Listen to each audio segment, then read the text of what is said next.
isa na namang road rage ang ating pag-uusapan. Mason na ako, gag! Awagin mo lahat! Kalabang ka, babaratan na kita. Lisensya mo. Sir, hindi ako nagkakamali. Akin na yung Hindi lisensya maaari. mo. Akin na yung lisensya mo. Ako, nasa lugar ako. Akin na yung lisensya mo. Umiiwas na ako sa inyo. Akin na!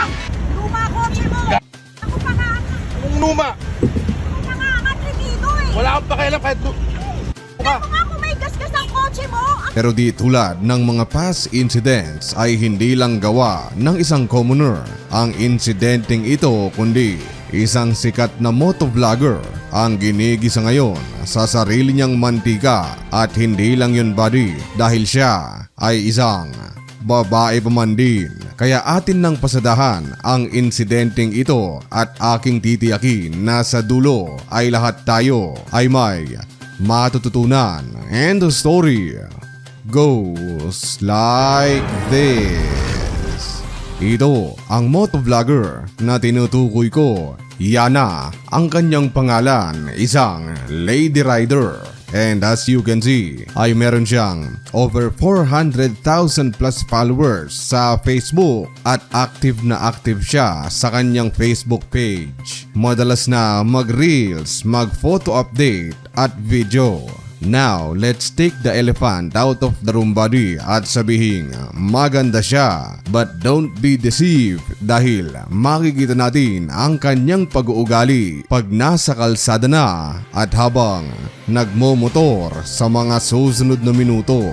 Looking at her Facebook page, buddy, ay malalaman natin na madalas siyang naiimbitahan, ini-sponsoran ng iba't ibang motorcycle accessories o kahit motorsiklo mismo dahil nga sa may itsura siya. Dahil nga din sikat ay malimit din siyang puntahan ng mga taong nakakakilala sa kanyang pagpo-vlog upang magpa-picture.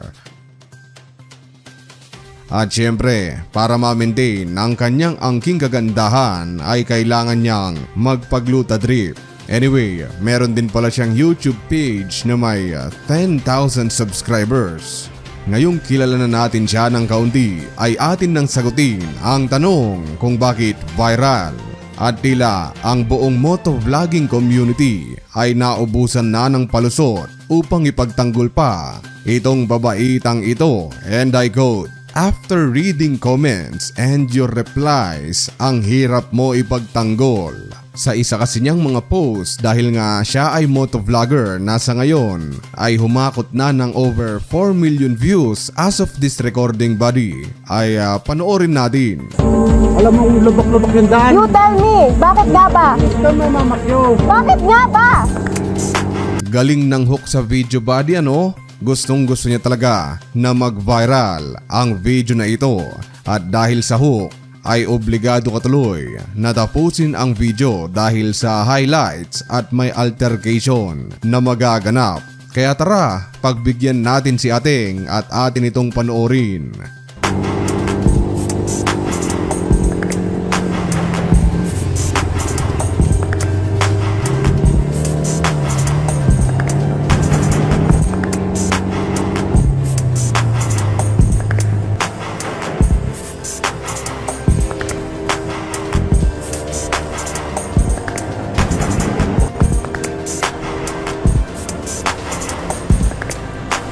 I noticed this truck has been hurting lanes without checking his surroundings like a dumbass. I decided to speed ahead. Notice how he doesn't use the freaking side mirror or signal lights, like you're supposed to pay for it, like subscription.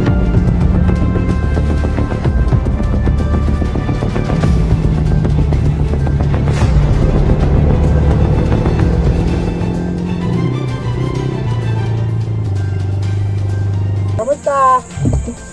All good. Super good. Super good naman. Ayan na, pick up! Sapakin natin.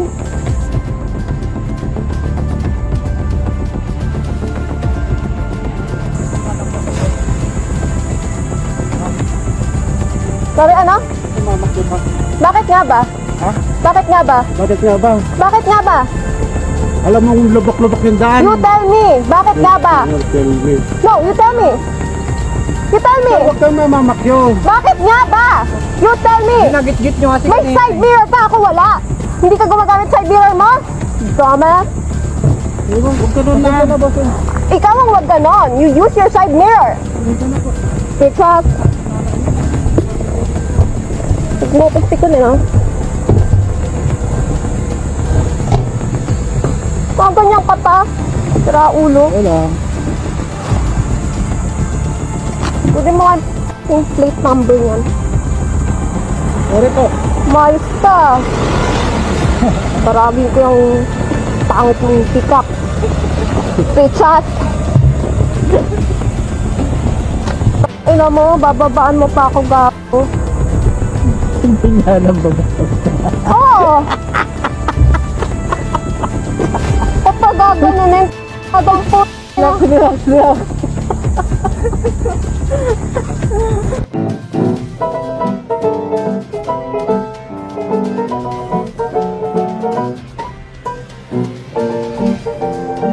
And basically, that's it. Be careful what you wish for dahil nag-viral at sikat na sikat ka na nga talaga. Pero sa hindi magagandang mga dahilan, ating himay-himayin ang nilalaman.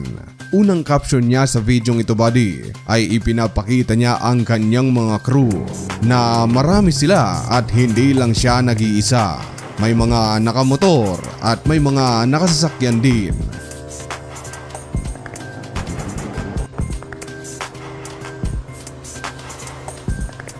Ang susunod naman niyang caption ay heto. I noticed this truck has been hurting lanes without checking. His surroundings like a dumbass. I decided to speed ahead. Notice how he doesn't use the freaking side mirror or signal lights, like you're supposed to pay for it, like subscription. Pansinin ninyo, buddy, meron ng voice over ang caption at sinabing tataghalugin ko na lang para pare-pareho nating maintindihan. Napansin ko itong truck na palipat-lipat ng linya at hindi chinecheck ang kanyang side mirror. Kalaunan, minabuti kong habulin ito. Rule number 1, buddy, kung may nakaalitan ka sa kalsada at wala namang nasagi sa'yo, ay wag na wag mo itong habulin. Tulad na lang ng ginawa ng dalawang kumag na ito.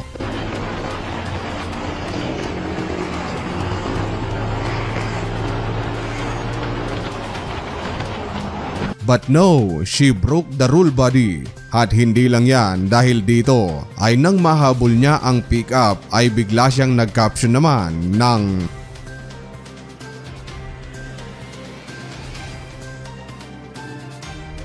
napansin nyo?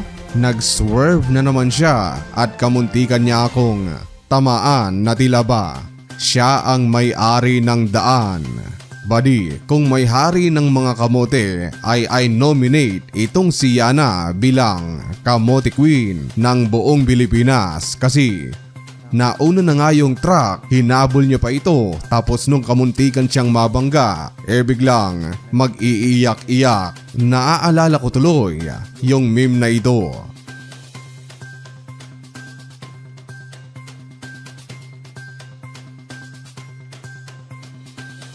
Matapos noon ay ito, nang makalagpas ay syempre, bilang strong, independent woman, hindi na lang para sa mga lalaki ang pagmumotor ay biglang pinak niya ito.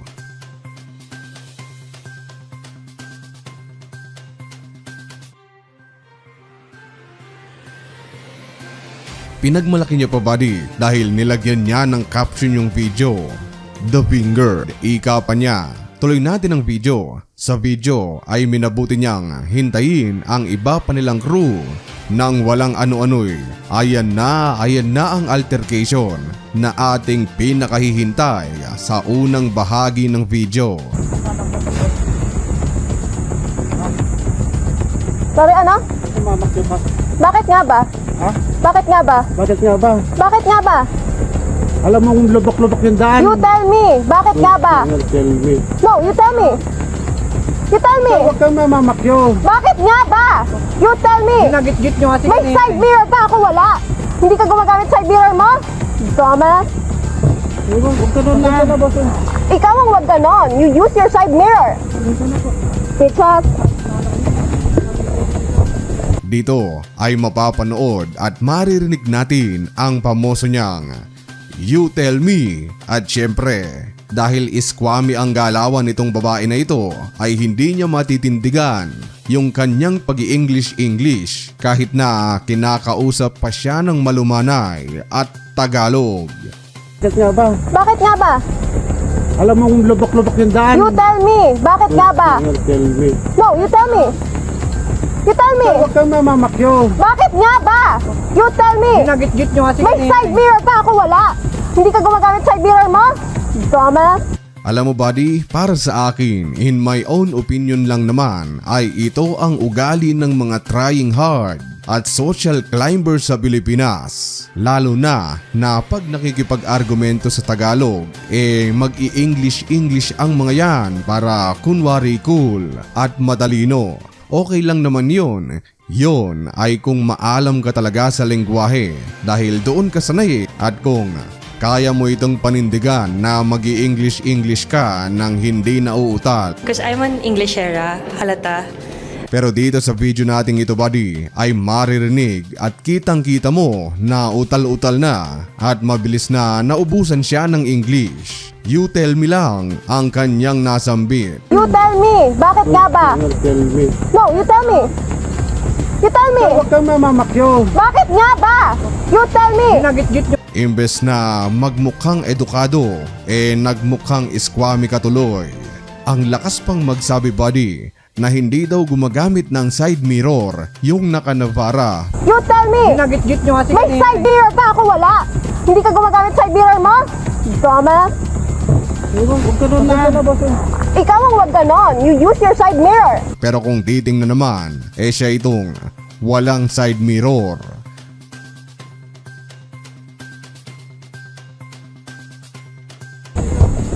Nagmopasti ko nila. Bakit Yana, pag pinikon ka ba ng malaking tao na ito, ano ang gagawin mo? Kung ikukumpara sa itsura mo, tingin mo, kaya mo ba siyang labanan? Yung tipong magsusuntukan kayo, mano-mano. Kasama ko sa program last night. And we've come a long way. Ayan. So, excited na ako ma-meet kayo. Exactly. Hindi mo siya kaya at kaya mo lang nasasabi yan kasi may mga kasama at marami kayo. Naku talaga Yana. Buti na lang ay hindi ka natagpuan sa gilid ng daan lalo na't nasa liblib pa naman kayo. Saludo rin ako sa ikinilos nung naka-Navara at hindi na pinahaba pa yung sitwasyon. Umalis na lang para wala nang away. Huwag ka doon na. Ikaw ang wag ganon. You use your side mirror. Bitches. Nagmopasti ko nila. Kung ganyan ka pa, sira ulo. Wala. Pwede mo nga yung plate number yan. Ngayon, sa bandang dulo ng video ay kahit na wala nang kaaway itong si Yana ay sinabihan niya pang pangit ang kotse nung lalaki at balak niya pa itong sirain. At hindi lang yon, minura-mura niya rin ito. Mata pobre body at asal kalye talaga, wala sa itsura ang kanyang pag-uugali.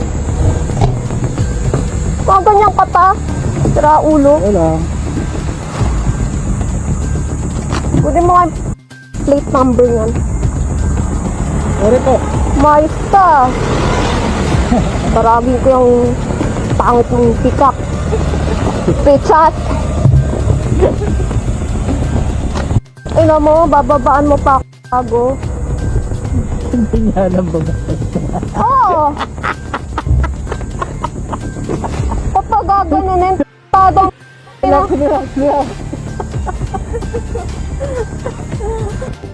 At heto pa ang nakakatawa buddy dahil sa dulo ng kanyang video ay may Robert B. White pa yung tipong in her own world ay napahiya niya ng husto yung lalaking naka-Navara. Ngayon, nandito na tayo sa reflection part ng ating video. You see, ang videong inyong napanood ay hindi lang raw video, kundi edited video na ito with background music, mga emoji, text at caption. Ngayon, sa isip-isip siguro ng kumag na babaeng ito habang nag-e-edit, ipapahiya niya ng husto sa buong Pilipinas ang lalaking nakanavara. Yung tipong i-edit niya yung video na pabor sa kanya ang lahat. Makakakuha siya ng views at lalong sisikat. But boy, oh boy, as we all know na imbes na yung lalaki ang ma-Robert B. Wide ay tila siya ang natentenen. Ang inaasahan niya kasing hate na mapupunta doon sa lalaki ay mandakin mong sa kanya lahat napunta. Alam mo buddy, may pro tip ako para sa mga may sasakyan o kahit nakamotor na hanggat walang nasasagi, nabubunggo sa iyong minamaneho, ay wala ka dapat ikagalit. Tulad nung nag-viral kamakailan, nagtawag pa siya tapos ayun, pinaglamayan siya real quick, iyak-iyak na lang pagkatapos.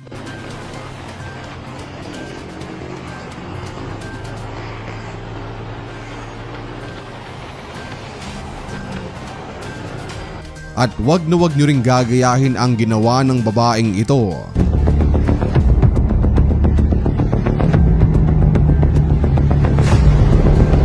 You see, there is no such thing as offensive driving sa kalsada buddy. Kaya nga inaaral at binibigyang diin ang defensive driving. Ibig sabihin kahit na wala pang nangyayaring banggaan, nakadepensa ka na sa pupwedeng mangyari. You will save yourself for any possible road rage or accident. Kasi isipin mo halimbawa, ikaw pamilyado, may anak, magandang asawa, fully paid ang kotse, masaya sa buhay. Tapos may makakagit-gitan ka na sabihin nating nakakotse rin. Walang anak, hiwalay sa asawa, kakarelis lang ng kotse, 5 years to pay, tapos problemado na sa hulog. Ito yung klase ng tao na halimbawa makakaalitan mo, di doon pa lang lugi ka na agad. Wala namang nabangga o nasagi sa inyo. Sasayangin mo lang ang pagod at oras mo sa isang tao na hindi mo naman kalibel na masaya sa buhay. The point is buddy, ay hindi lahat ng away ay dapat mong patulan. Pick your fight buddy. Kung hinayaan na lang sana ng mga nakamotor, itong Fortuner na ito, buhay pa sana siya. Kung hinayaan na lang sana ni Yana, itong Navara na umalis at i-continue ang kanilang trail, ay wala sanang hate ang mabubuo patungkol sa kanya. And that's it for today's video. Maraming salamat sa walang sawang suporta, and as always, thank you so much for watching. Goodbye.